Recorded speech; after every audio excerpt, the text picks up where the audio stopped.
What is that? It said It's upside down. Rancher's Reserve Beef Chuck. Chuck. Roast boneless. Okay. So we got our chuck. We got our carrots. We got our crock pot. And we're going to have dinner without a whole bunch of work. We'll open up our chuck. We'll throw it in the crock pot. Throw in a bunch of carrots. Figure out what kind of spices we have in our cabinet left, and then close it up and let it cook. And while it's cooking, you can be doing whatever you want to do all day. If you're at work, have to go to work, play with the kids, go for a hike, or whatever you want to do.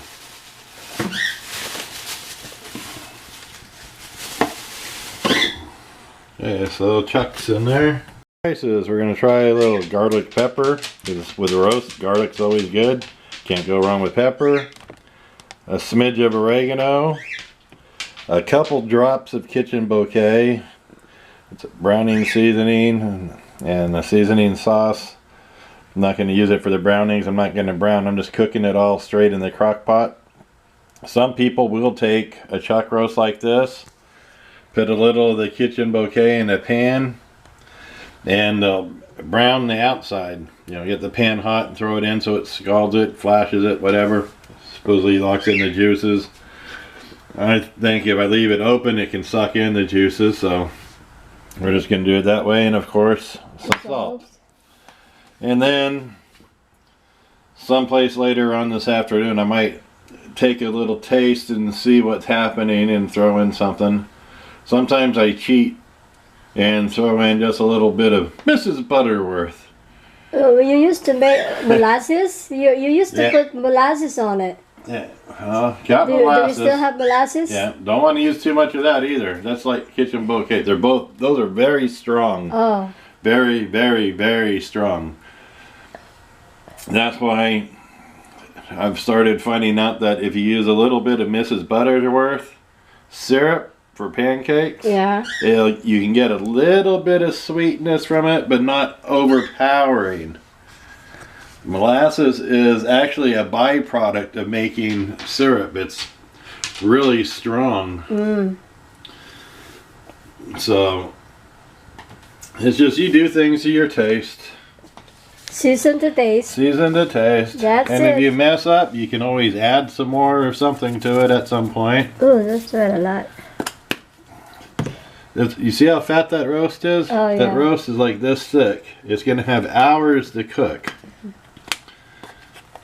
You're the boss. Throw in some of that. It's your recipe. It's my recipe. I don't know No about name that. recipe. Yeah.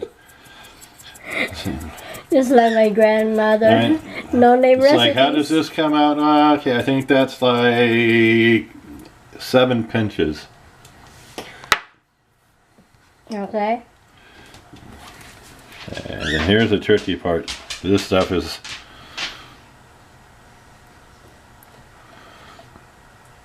Oh, that's small, huh? You can always add more. You can't remove it. And if you mess up that expensive piece of meat by putting in a little too much of this, you're really going to be messing it up. So, now you just like cooking a corned beef, you want to get some water in there. Besides that, you need the water in there for your carrots. You can, besides carrots, you can put in potatoes and water, other things that you want.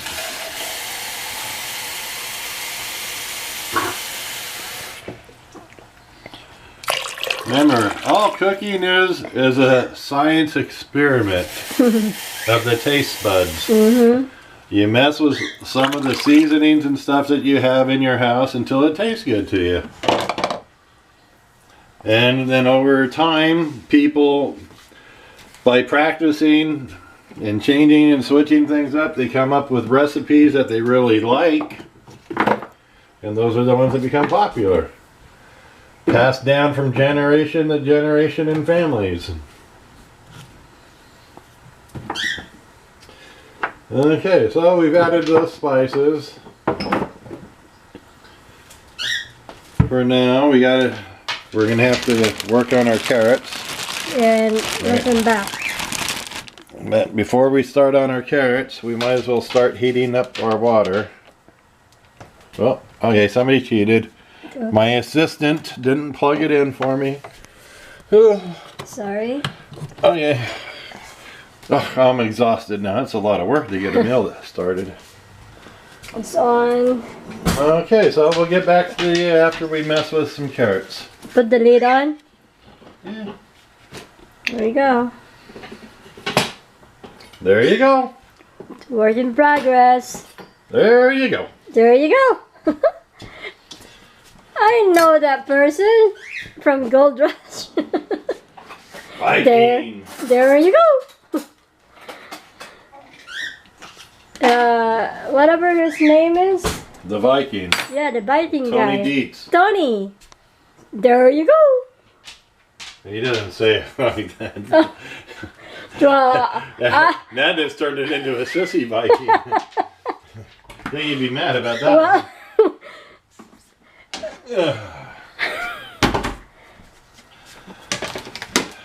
Alrighty. Starting with the carrots. Shot put, shot put. Take your little ends. That's a big end that you remove, huh? Huh? Well, you gotta cut this stuff off. It's no good. And you chop them into some smaller pieces so when you throw them into your... Garbage. No, not the garbage. Into the composter. Compost. It can spread around faster. You always want to compost. So you make yourself better garden soil the next year. Unless you want to keep supporting the companies that sell you compost in a bag. And all they're doing is reselling you the stuff that you send off to the dumps a lot of the times. Yeah. The dumps compost all your garden waste, and then they turn around and sell the stuff off the companies, and you turn around and buy it for $5 a bag. Besides, you had already paid for your garbage to be picked up. It's a vicious circle. Compost yourself. Then you actually know what's in it. Coffee grounds, eggshells, vegetables, leaves, grass cuttings, all that stuff. Okay. The ends off the carrots. Then I cut all the little pieces up and throw them into the container for the composter. Now I'm peeling. Now you can either peel your carrots or you can just wash them up really good, because there is a lot of vitamin in the skins. This time I just chose to peel them and take the skins and throw them in the composter. Now, composting doesn't take up a lot of space. You don't have to buy a big fancy one either. You can just get a barrel that has a top that screws on or clamps on, tilt it up to put your items in it, then lay it on its side, and then just kick it around with your feet and let it roll. Put a few holes in the container so it'll let air in and out to circulate, but all you'd have to do is, like if this was a barrel, open the lid, put the stuff in it, you know, your cuttings, and then put your lid back on, put it down, and just kick it. Kick it, have it roll over a few times.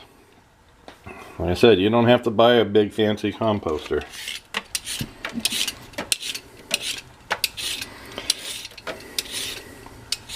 Alright, so do the same thing. So just do this for a long time.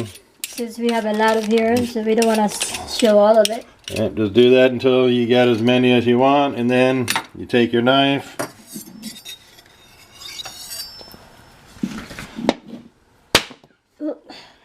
And cut them into the sizes that you're going to want. Since I'm getting a late start today, actually, at getting this started and cooking, I'm going to make them about this size. And they'll have plenty of time to get tender.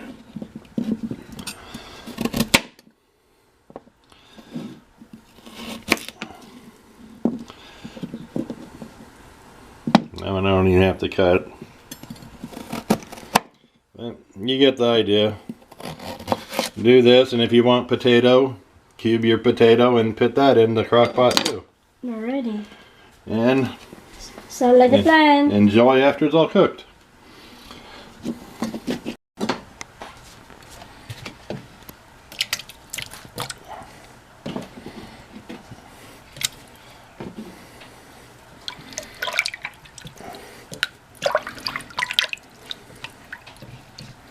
There we go. There you go. Yeah.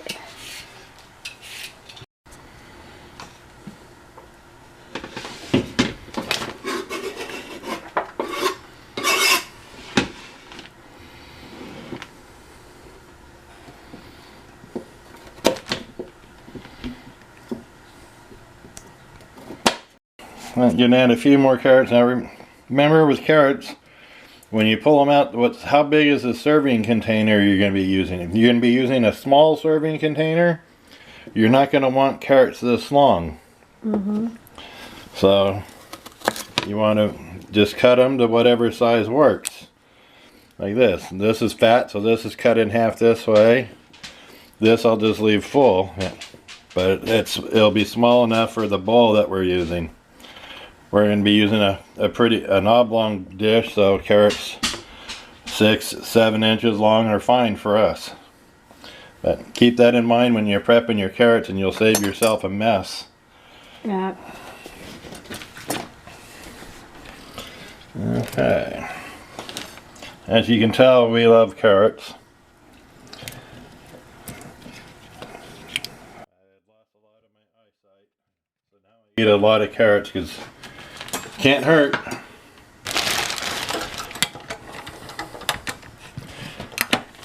Ready to seal? And on our crock pot we got a traveling lock for our lid. I like to put it on while it's cooking because it does have air vent release, and this just gives it more of like a pressure cooker type. This cooking, what it I is? think. It's an air vent? Oh yeah, it Yes. is. There's a hole on it. Yes, there is. Be careful that you don't burn yourself with steam coming out, because the crock pot has already gotten hot. You can burn yourself just touching the sides.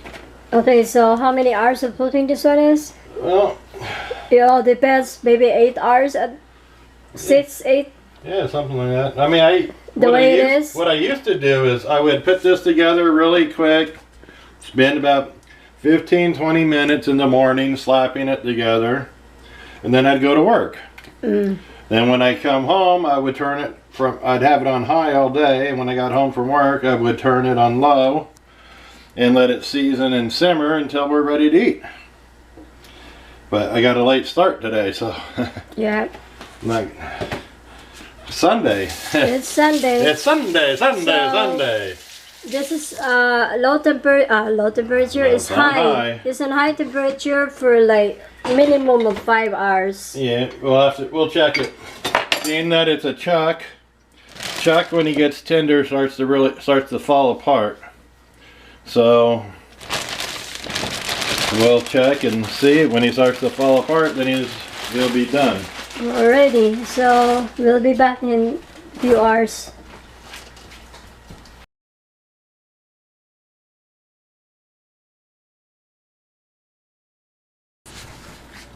Okay, well, it's been about 5 hours. Got a good bubble going on here. Ooh. Whoosh. Whoosh. I can smell.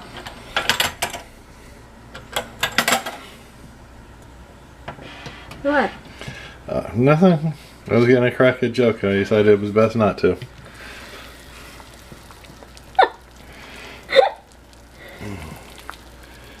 Look. Well, that carrot still feel a little tough.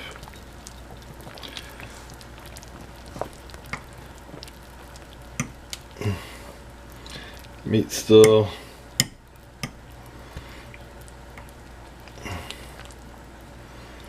Yeah, it's not ready yet. Still hanging in there.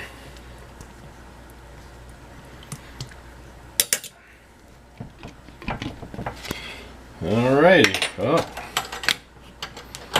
He's not done yet.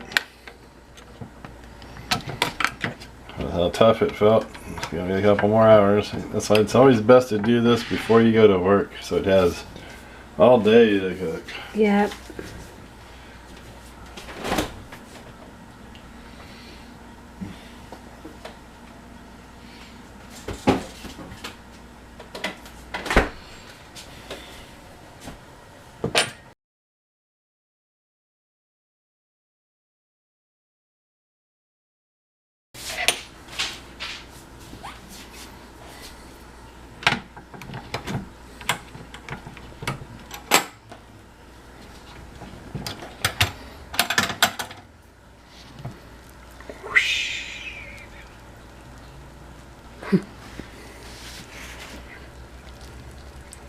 Nice and soft. Look at that. Mm.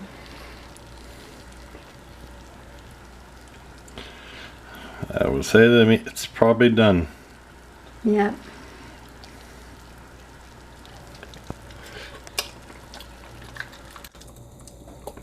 Hot.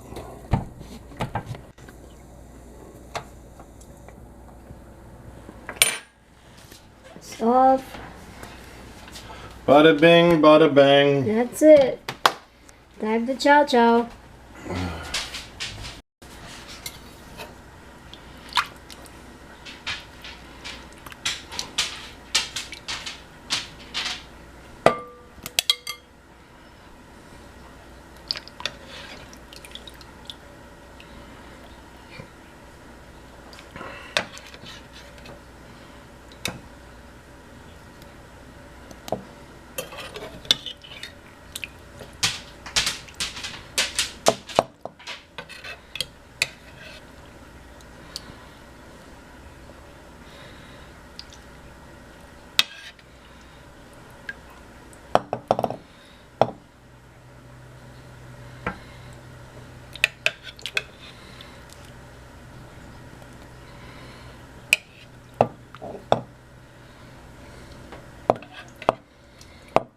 Looking good.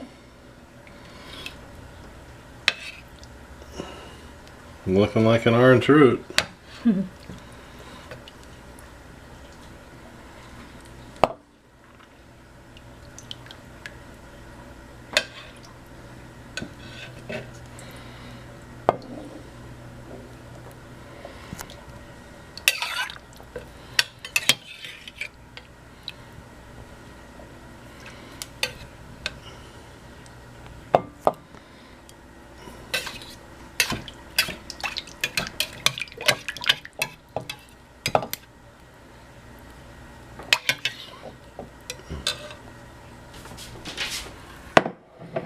Oh, there they are.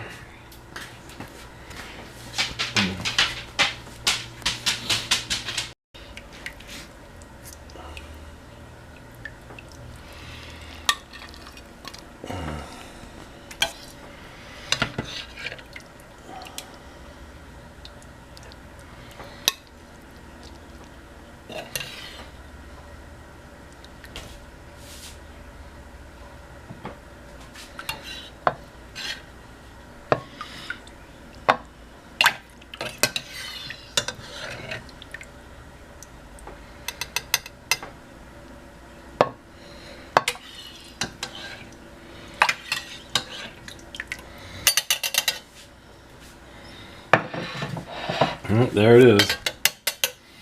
Now, if somebody wants to be real creative, they could probably use some of the juice and add flour and whatever to it to make a gravy or whatever they want. But as far as I'm concerned, I'm not going to make soup from it.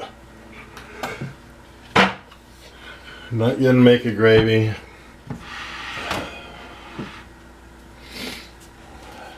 And there's way too many seasonings added to it to give it to the dog for broth over their food, so. Because I don't know what seasonings are poisonous to doggies. Sorry, Kate.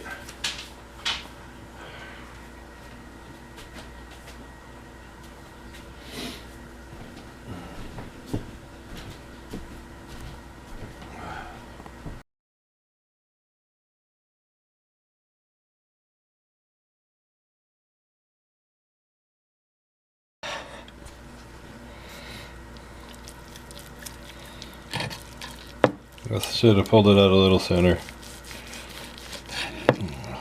Oh, that's good.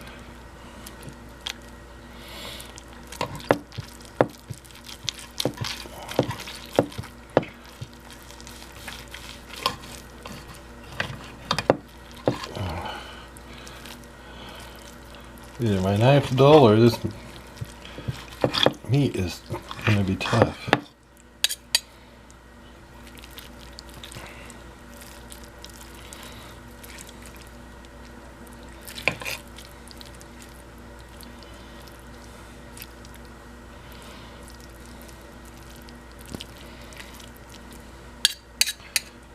Well, I don't know about the presentation. It is what it is.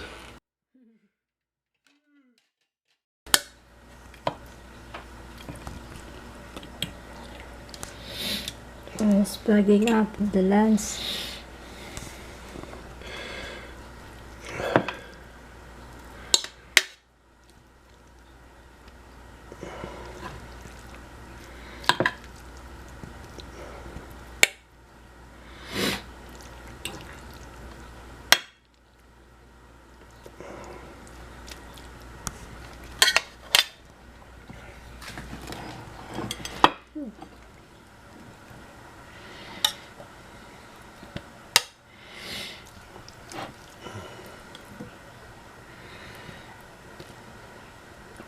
There you go.